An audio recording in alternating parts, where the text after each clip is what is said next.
So last week we talked about a giveaway that I'm going to be doing on 1st of November. I hope you're excited about this because I really am. Stay tuned to this episode and you'll get to hear more about how you can enter and what you're going to win. This is the Decoding Obesity podcast, where we simplify, demystify, and decode obesity, helping you lose weight and feel great. So gear up for a fascinating journey through this ever-evolving field, and let's see what we find. And please remember that the thoughts and opinions on this podcast do not constitute medical advice. Don't forget to visit our website, www.decodingobesity.com, for show notes and more info. And now, here's your host of the Decoding Obesity podcast, Dr. Avishkar Sabharwal.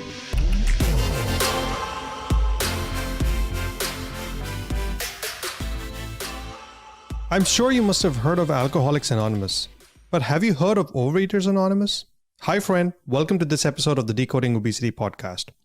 Today we will be talking about an organization called Overeaters Anonymous. Overeaters Anonymous was an organization that was actually founded in 1960. Interestingly, the founder of this organization had attended a Gamblers Anonymous meeting since she was a compulsive gambler herself. There, she heard stories about people having problems with compulsive overeating as well. This made her start Overeaters Anonymous on the lines of the 12-step program used by Alcoholics Anonymous. Now, OA or Overeaters Anonymous is a non-professional, non-affiliated, non-denominational, that means it's not a religious organization, it's self-supporting, it's kind of a fellowship of individuals, which not only helps these people who are suffering from compulsive overeating, but also helps themselves stay recovered.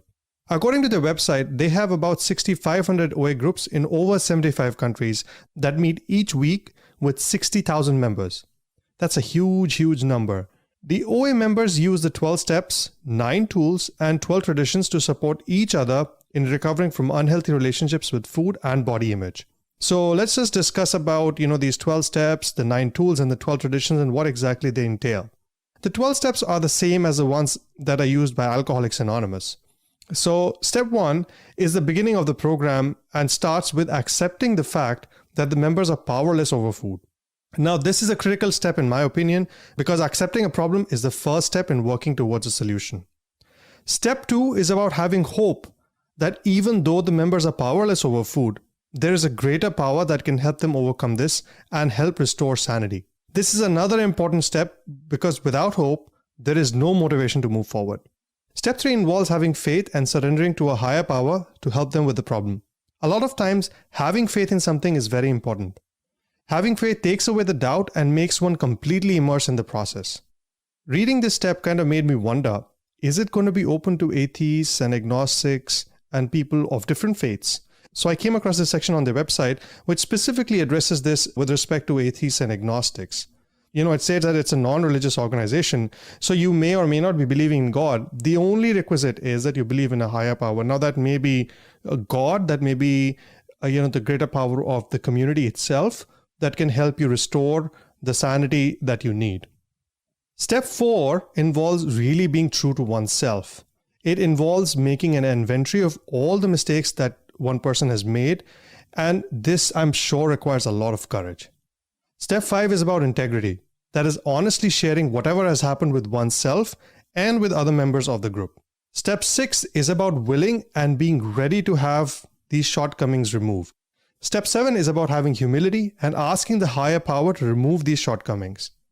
Step 8 involves making a list of all the people harmed by this behavior and becoming willing to make amends with them. Step 9 entails making direct amends with such people wherever possible, except when doing so may injure them or others. Step 10 is continuing to take personal inventory and whenever one is wrong, to promptly admit it. Step 11 involves improving conscious contact with the higher power through prayer and meditation. Lastly, Step 12 entails having a spiritual awakening as a result of these steps, carrying this message to other compulsive overeaters, and also requires that these principles are practiced by the members in all their affairs. Now, these 12 steps have been modeled on the 12 steps of Alcoholics Anonymous. Overeaters Anonymous can be used as an adjunct or component of either a multidisciplinary treatment program and can even be used independently by an individual. All right, my friend, let's talk about this giveaway that I'm doing next week. So I'll give you a brief story about what happened. I actually was looking for some protein bars online, and I came across this brand called Atlas Bars on Amazon. The first thing that I always look for in a bar is no added sugar, and this certainly fit the bill, so I decided to order them. I really like these bars, and I thought, how can I get this to you? So I reached out to this company, and I said, look, I want to do a giveaway. Will you help me do this? And they were really nice and kind to actually participate in this and do this giveaway for you. So the grand prize is a 30-piece sampler pack of their protein bars. Now they make 6 varieties, so the sampler pack will have 5 of each type. And if you actually buy it on their website, it's worth $75 if you don't buy it with the subscription. If you buy it with the subscription, of course, it's cheaper, but the value is $75. And I'm very thankful to Atlas Bars for doing this because I really liked it, and I hope you do as well. So to enter this giveaway, all you have to do is go to www.decodingobesity.com/giveaway and basically enter your details. Once you enter, you can get multiple entries over there, and you can actually go back every day to get more entries. So the giveaway is going to run from 1st November to 5th November, and it's going to close at midnight on 5th November. So once I have all the entries in, what I'm going to do is we're going to pick a winner. And I will be announcing the winner on the subsequent episode on 8th November. Not only that, I will also be publishing the winner on my Instagram, on my Facebook page. And of course, if you're the winner, you're going to get an email from me separately as well. But here's a good thing. Even if you're not the winner, you will get something just for participating. I'm very, very excited about this. I hope you are as well. And I hope you do participate in this giveaway. One thing to remember is the more you share it with people, the higher your chances of winning. So make sure that you're doing all the things to get the maximum number of entries you can to increase your chances of winning this giveaway. All right, good luck. Now back to the episode. Now let's talk about the 9 tools of Overeaters Anonymous. Tool number 1 is plan of eating. It focuses on adherence to a meal plan provided by a healthcare provider and discussed with a sponsor so as to eliminate problematic or addictive foods that cause the craving and lead to overeating. The second tool is sponsorship. Just like Alcoholics Anonymous, this entails working with a sponsor to reinforce the use of this tool while progressing through the Overeaters Anonymous 12 steps. Another important tool that the OA offers is the use of telephone calls with other OA members to build a stronger social support network. This is important as suffering from this can be a very lonely place for many, and this provides that critical social support that is needed.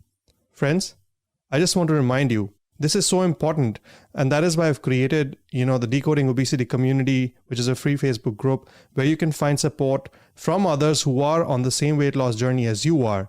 So please do join and seek the support you need from others on the same journey.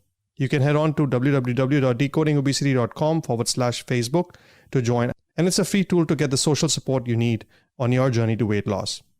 The fourth tool OA offers is anonymity. This protects the confidentiality of the participants so that people are able to share honestly and openly without the fear of being judged or gossiped about. Another tool offered is the opportunity to attend meetings and service that helps cultivate a sense of connection to something greater than oneself. The sixth tool is reading the 12-step literature is another important tool that Overeaters Anonymous offers. This helps provide guidance and education about the whole process. The Overeaters Anonymous also encourages its members to use reflection as a tool to reflect on their daily thoughts, feelings, their daily readings, and their path to recovery, and to write these down. When we put our thoughts down on paper, it becomes easier to see the situations more clearly. Having a clear action plan is another tool OA offers. An action plan helps clearly identify and implement attainable actions, both short and long term. Lastly, OA believes in service to others who need help. The basic purpose of Overeaters Anonymous is to carry this message of help to other people suffering from compulsive eating. They also have 12 traditions, which I'm going to name down. Tradition 1 is that the common welfare comes first. The members believe that personal recovery depends on this unity within Overeaters Anonymous. Tradition 2 states that for the group's purpose, there is but one ultimate authority, the higher power the members believe in. Their leaders do not govern but are trusted servants to this higher power. Tradition 3 states that the only requirement for OA membership is to desire to stop eating compulsively. Tradition 4 states that each group should be autonomous except in the matters affecting other groups or Overeaters Anonymous as a whole. This is important in my opinion because it takes into consideration the differences in cultures and the traditions in the different communities globally. This helps tailor these local meetings depending on the cultural differences of the people who participate in these meetings in the different parts of the world. Coming to tradition 5, it states that each group has just one primary purpose. That is to carry the message to compulsive overeaters who are still suffering from it. Now, tradition 6 is also very important in my opinion. It states that an Overeaters Anonymous group will never endorse, finance, or lend the Overeaters Anonymous name to any related facility or outside enterprise because the problems of money, property, and prestige can divert members from the primary purpose, that is to help other people who are suffering from compulsive overeating. Tradition 7 states that every Overeaters Anonymous group ought to be fully self-supporting and should decline outside contributions. Again, very important because that takes away the possibility of having an external influence on the whole group because of contributions.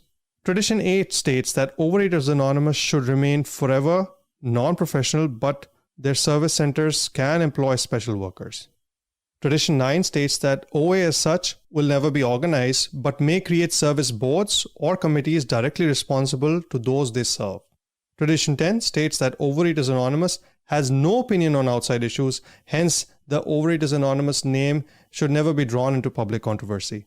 Tradition 11 states that their public relations policy is based on attraction rather than promotion, and that is why they always try to maintain this personal anonymity at the level of press, radio, films, TV, and other media of communication. Tradition 12 states that anonymity is the spiritual foundation of all these traditions. Now, let's talk about the data on Overeaters Anonymous. The data on OA is limited, but I did come across a dissertation looking at its efficacy in binge eating disorder and bulimia. The researchers found that longer involvement with Overeaters Anonymous, greater adherence to a food plan, increased frequency of phone calls to other members, and the more time spent writing about one's thoughts and feelings predicted a lower frequency of relapse. Some research also supports OA's effectiveness when used in conjunction with standard treatment model. A private Israeli treatment center actually used the 12-step program as an adjunct to counseling and treatment, and they collected data on adult women with obesity and bulimia nervosa. And what they found was that there was a mean weight loss of 9.7 kilograms amongst adults with obesity and a 71% success rate in cessation of purging behaviors among adults with bulimia over a 6-month period when they used this 12-step program in conjunction with their standard of care. There was also a qualitative study looking at the subjective experiences of the group members. The researchers reported that the members got a sense of belonging as well as transformations from a dieting mentality. Their viewpoint changed to one of emotional and spiritual recovery. Some of the things are of course concerning over here. For example, the emphasis on self-diagnosis can lead to people identifying their problems and seeking solutions that match their perceived goals related to weight loss or their eating disorder pathology. Secondly, members may give food advice that is generic or based on what has worked for them, which might either not be beneficial or even may be detrimental at times. Thirdly, conventional eating disorder approaches tend to encourage eating all foods in moderation rather than reducing exposure to foods that produce uncontrollable craving. There is another consensus that the culture of many 12-step programs is overly restrictive and contains punitive food messaging that may be harmful to one's long-term relationship with food. Some eating disorder professionals also feel that these 12-step programs may be a source of weight stigma, which may also compound the problem rather than solving it. I think the biggest drawback of Overeaters Anonymous is the lack of quality data on its efficacy. In the end, I would say Overeaters Anonymous may be something definitely worth considering, but as a complement to standard treatment. And I think that also should be undertaken under the care and supervision of a qualified healthcare professional. I hope this was helpful to you. If you are suffering from an eating disorder, you should certainly discuss this with your physician to see if this may be of benefit to you. If you have attended any of the Overeaters Anonymous meetings, I would love to hear from you and invite you to share your story on my podcast. You can write to me at host@decodingobesity.com. Well, that's all we have time for today. I'll see you all next time. You've been listening to the Decoding Obesity podcast. Please remember, the information in this podcast should not be used in any legal capacity whatsoever. The thoughts and opinions expressed on this podcast are solely of the host and his guests and do not constitute medical advice. Views and opinions on this show do not necessarily represent the views and opinions of any organization. And that brings us to the end of the show. Thank you so much for listening in. Don't forget to visit our website, www.decodingobesity.com, for show notes and more info. And if you've enjoyed this episode, please feel free to rate, review, and subscribe on your preferred podcast listening platform. We really appreciate that effort. Until next time.